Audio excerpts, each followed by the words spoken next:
ভালো আছো। আলাপ পরিচয় নতুন চ্যানেলে তোমাদের ওয়েলকাম জানাই। আজকে ভাবলাম মোচাটা অনেক দিন ধরে তো পড়েই আছে, চলো আজকে তা সেটা রান্না করে ফেলি।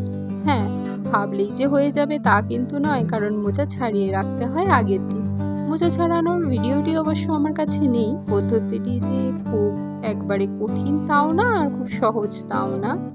পরের দিন যদি আবার মোচার তরকারি কোনোদিন রাঁধি, তবে ছাড়ানোর ভিডিওটি তোমাদের সাথে শেয়ার করব। এই মোচাটি কিন্তু রান্না করা হবে আজকে মুসুর ডাল দিয়ে। তবে হ্যাঁ, মোচাটি ছাড়িয়ে পরিষ্কার করে তাতে সামান্য হলুদ, নুন আর তেঁতুল দিয়ে সারা রাত ফ্রিজে ভিজিয়ে রাখা ছিল। জানো তো, এই মোচা ছাড়ানো বা মোচা তরকারি রাঁধা এইসব নিয়ে আমার আবার একটি ছোটোবেলাকার স্মৃতি আছে। অবশ্য ছোটোবেলা নয়, তখন আমি ফার্স্ট ইয়ার কি সেকেন্ড ইয়ারে পড়ি। আমি গেছিলাম আমার ছোটো মাসির বাড়িতে। ওদের বাড়িতে কলা গাছে মোচা হয়েছিল। তো ওরা তো সবাই কাটছে, তো আমি বললাম চল দেখি আমিও কাটি। আমি আমার ছোটো মাসিকে অবশ্য তুই তুই করেই কথা বলি। আমি বললাম চল না, দে না আমাকে, আমি দেখি একবার ট্রাই করে পারি কিনা মোচাটা কাটতে গাছ থেকে। তো রীতিমতো কাটা তো শুরু করলাম। কাটতে কাটতে হঠাৎ করে মোচাটা ছিটকে এসে পড়লো আমার জামার উপর। আর জামাটা ছিল লাইট পিঙ্ক কালারের। ব্যাস, ওখানেই তো ঘটে গেল কাণ্ড। সেই মোছার দাগ আজও আমার জামা থেকে ওঠেনি। আর জামাটি আবার আমার খুব ফেভারিট ছিল। তো বাড়ি এসে মা তো রীতিমতো বকাবকি, কেন তুই এটা করলি, কি দরকার ছিল। তো যাই হোক, সেই সমস্ত স্মৃতি আজ মনে পড়ে।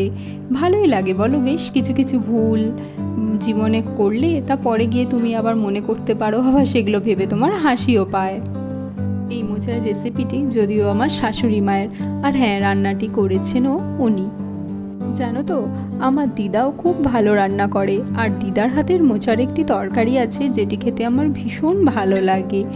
যদি কোনো দিন আর বা সময় পাই, তোমাদের সাথে সেই মোচার রেসিপিটিও শেয়ার করব। সেটা যদিও তরকারি নয়, একটু ভাজা ভাজা ধরনের হয়, আর তাতে তেলের পরিমাণটা কিন্তু অনেকটাই লাগে। এই মোচার তরকারিটি তৈরি করতে গিয়ে মশলাটাকে কিন্তু আলাদা করে কষাতে হয় না। শুধুমাত্র তেলটা গরম করবে, তাতে ফোড়ন দেবে, শুকনো লঙ্কা, তেজপাতা, গোটা জিরে। তারপরে তেল গরম হয়ে এলে আলু দিয়ে তাতে সমস্ত মশলাটা একসাথে দিয়েই কষিয়ে নেবে। আলু ভাজার সাথে সাথে মশলাটিও কিন্তু কষানো হয়ে যাবে। তেলে ফোড়ন দিয়ে আলুটা দিয়ে একটু হালকা নাড়াচাড়া করে তাতে যা মশলা তুমি দিতে চাও, আমরা দিয়েছিলাম এতে আদা জিরে বাটা, আর হলুদ আর টমেটো। এইগুলো দিয়েই আপাতত নুন দিয়ে, সেটা অবশ্য পরিমাণ মতো দিয়ে, চিনি দিয়ে হালকা, আমরা অবশ্য চিনি প্রেফার করি না, কারণ আমাদের বাড়িতে অনেকেই চিনি খেতে চায় না। তো যার জন্য আমরা ব্রাউন সুগার বা গুড়ের গুঁড়ো, যেটা জ্যাগরি পাউডার, এটাই ইউজ করি। তোমরা যদি চাও তোমাদের লিঙ্কটা আমি দিয়ে দেবো। যাই হোক, আলু ভাজার সাথে সাথে মশলাটিও কষানো একসাথে হয়ে যাবে। তারপর তাতে মোচাটিকে একসাথে দিয়ে দেবে। মোচাটি দেওয়ার পর তাতে খানিকক্ষণ নেড়ে মুসুর ডালটাকে দিয়ে দেবে। অবশ্যই মুসুর ডালের পরিমাণটা কিন্তু তোমাকে একটু বেশি রাখতে হবে, কারণ এটা যেহেতু ডাল দিয়ে একটা প্রিপারেশন, তো মুসুর ডালের পরিমাণ একটু বেশি দিলে খেতে আরও ভালো লাগবে। আলুর ভেতরে মোচা ডাল সব একসাথে দিয়ে তোমাকে জলটিও আন্দাজ মতোই দিতে হবে, কারণ যতটা তোমার স্টিম হতে লাগবে। তারপরে তাতে সামান্য পারলে একটু তেল দিও। আর আমার শাশুড়ি মা কিন্তু এই রান্নাটা করে নামানোর আগে ঘি দিয়েছিলেন, কারণ তাতে গন্ধটাও খুব সুন্দর আসে আর খেতেও খুব ভালো হয়। যাই হোক, রান্নার পদ্ধতিটি তো তোমাদের জানা হয়ে গেল। অবশ্যই তোমরা একদিন সময় পেলে করো উইকেন্ডের দিকে, কারণ সব সময় তো সময়কার সময় হয় না।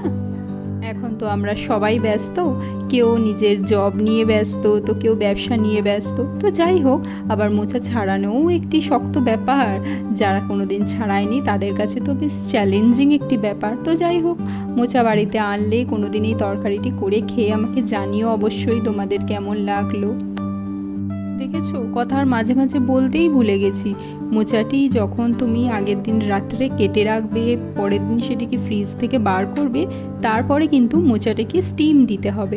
যদিও ভিডিওতে দেখানো আছে, তবুও ভয়েসে তো দেওয়া নেই, তাই আরেকবার তোমাদের জন্য বলে দিলাম। মোচাটি মোটামুটি 3-4টে মতো স্টিম পড়বে। অবশ্য সেটা মোচার কোয়ালিটির উপর ডিপেন্ড করছে যে মোচাটি কীরকম। তা চলো তোমাদেরকে আরেকটা ছোট্ট টিপস দিয়ে থাকি। মোচা ছাড়ানোর সময় তোমরা দেখবে হাতে হয়তো কালো কষ লাগছে, তোমরা একটু বেশি পরিমাণে সরিষার তেল হাতে নিয়ে মোচা ছাড়াতে বসবে। যদি দেখো তারপরেও হাতে কালো কষ থাকছে, তাহলে তোমরা সামান্য তেঁতুল আর নুন নিয়ে হাতের যে অংশগুলিতে কালো কষ লেগে আছে ভালো করে রাব করবে। তো দেখবে সম্পূর্ণ ওই ছোপ দাগটি উঠে যাচ্ছে হাত থেকে।